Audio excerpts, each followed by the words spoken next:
महायुती प्रचंड मताधिक्याने जिंकलो आणि जनतेच्या मनातलं सरकार आता स्थापन होईल आणि लोकांनी भरभरून प्रतिसाद दिला।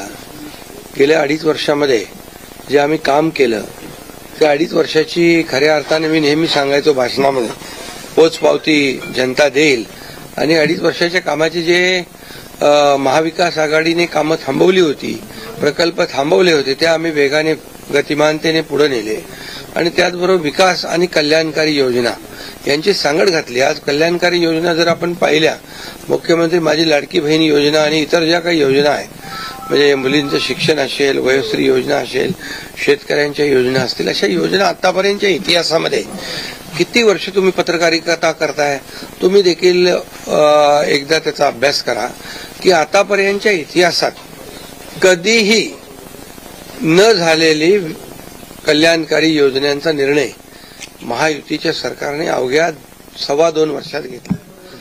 हा इतिहास आहे आणि या योजना महाराष्ट्राच्या इतिहासामध्ये सुवर्णाक्षराने लिहिल्या जातील आणि मला विश्वास होता की आम्ही केलेला विकास, आमचा अजेंडा विकासाचा होता आणि आम्ही केलेल्या कल्याणकारी योजना, आम्ही म्हणायचो सर्वसामान्यांचं सरकार आहे, सर्वसामान्यांचं सरकार, गोरगरिबांचं सरकार। मी देखील एक शेतकरी कुटुंबातून आलो म्हणून मी गावी येतो, कारण गावी मला आलं की एक वेगळा आनंद मिळतो, माझ्या लोकांमध्ये येतो, लोक भेटतात, माझी शेती आहे, शेतीकडे जातो आणि हा वेगळा एक आनंद मला या ठिकाणी समाधान मिळतं। म्हणून मी देखील एक गरीब परिवारातून, शेतकरी परिवारातून आलो म्हणून मला याची जाणीव आहे, गरिबीची जाणीव आहे, सर्वसामान्यांच्या परिवाराची जाणीव आहे। म्हणून आम्ही ज्या योजना केल्या त्या योजनांचा सर्वसामान्य लोकांना त्यांच्या जीवनामध्ये काही ना काही फायदा झाला आणि म्हणून आम्ही म्हणाल तर इकोसिस्टीम तयार केली।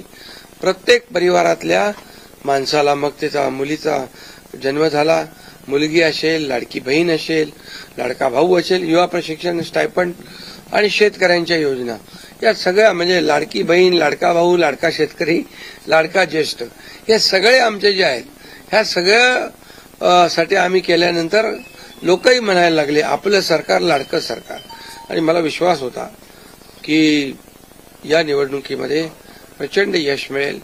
आम्ही ज्या योजना केल्या त्याचं प्रतिबिंब या निवडणुकीमध्ये पाहायला मिळालं आणि तसंच्या तसं आतापर्यंतच्या इतिहासामध्ये एवढ्या मेजॉरिटीने महायुतीला जे यश मिळालं ते कधीच मिळालं नव्हतं।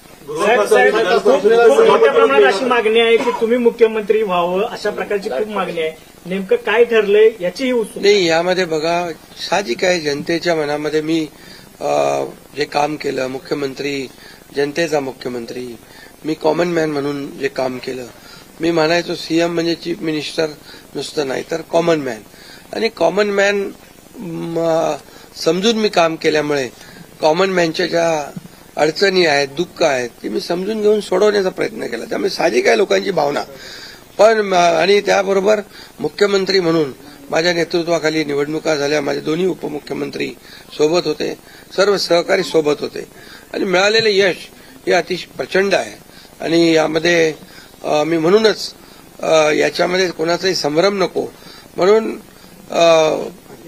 मागच्या आठवड्यामध्ये मी प्रेस कॉन्फरन्स घेतली। आपल्याला माहित आहे की यामध्ये आदरणीय प्रधानमंत्री नरेंद्र मोदीजी, आदरणीय अमितभाई शाह गृहमंत्री, भाजपाचे अध्यक्ष आणि या सर्व निर्णय घेतील मुख्यमंत्री पदाबाबतचा, तो मी सांगितलं त्याला पूर्ण शिवसेनेचा पाठिंबा आहे, माझा पाठिंबा आहे।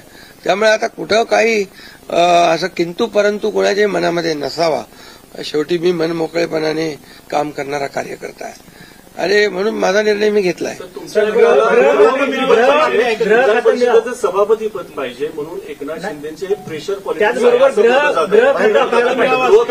नाही, हे पहा, याच्या बाबतीत चर्चा होईल, आता चर्चा होईल, चर्चेमधून बऱ्याचशा काही गोष्टी निघतील, बऱ्याचशा गोष्टी सुटतील आणि त्यामुळे आम्हाला सर्वात महत्वाचं म्हणजे आम्हाला जे निवडून दिलेलं आहे लोकांनी, त्या लोकांना ज्या काही आम्ही कमिटमेंट केलेल्या आहेत त्या राज्याच्या विकासाच्या दृष्टीने किंबहुना ज्या आम्ही लोकांची बांधील आहोत, ही बांधिलकी आम्हाला जपायची आहे। सगळ्यात महत्वाचं मला काय मिळालं, कुणाला काय मिळालं यापेक्षा जनतेला काय मिळणार आहे महाराष्ट्रातल्या जनतेने भरभरून मतदान केलेलं आहे, मतांचा वर्षाव केला आहे.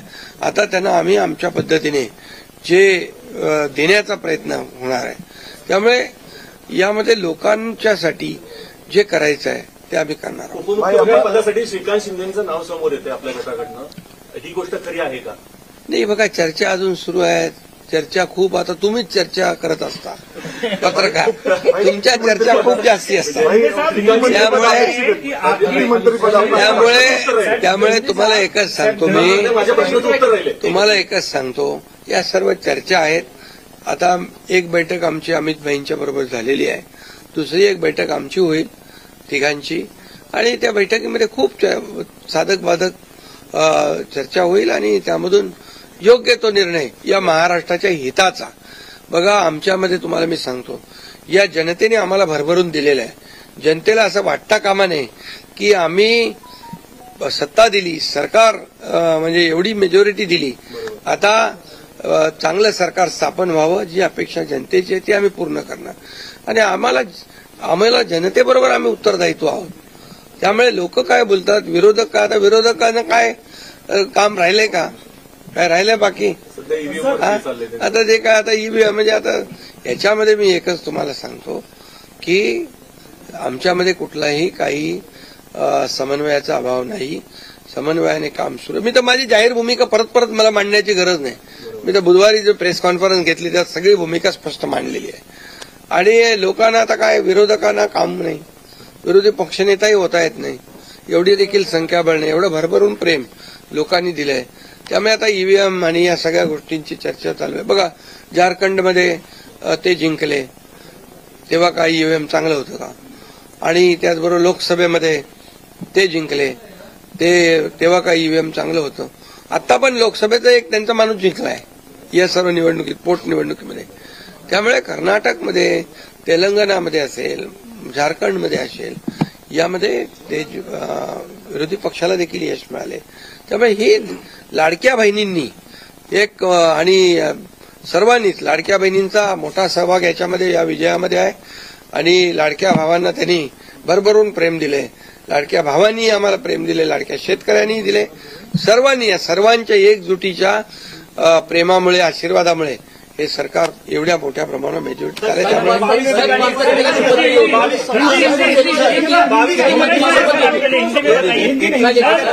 मेरी तबीयत अच्छी है. मैं यहाँ पर आया था अरेस्ट करने के लिए. अभी बहुत काफी भागदौड़ हो गई चुनाव में. मैं एक दिन में 8-8, 10-10 सभा ली थी. और मैंने कोई अभी तक मेरे 2-2.5 साल के कार्यकाल में छुट्टी बिट्टी कोई मनाता नहीं. मैं यहाँ भी आता हूँ, यहाँ भी जनता दरबार होता है, लोग आते हैं. अभी भी लोग आए मेरे को मिलने काम के बहाने. वो यहाँ आने के बावजूद भी मुझे लोगों से मिलना है. मिलता हूँ मैं लोगों को. और मेरी तबीयत थोड़ी खराब थी, अभी ठीक हूँ. और मुझे एक ही है कि ये सरकार जो है ये जनता की आवाज वाली सरकार है. जनता को जैसे सरकार चाहिए वैसे सरकार मिलेगा. मैंने बुधवार के दिन पूरी तरह मेरी भूमिका स्पष्ट की हुई है. आदरणीय प्रधानमंत्री जी, आदरणीय गृह मंत्री अमित भाई और भारतीय जनता गृह मंत्रालय को लेकर के कोई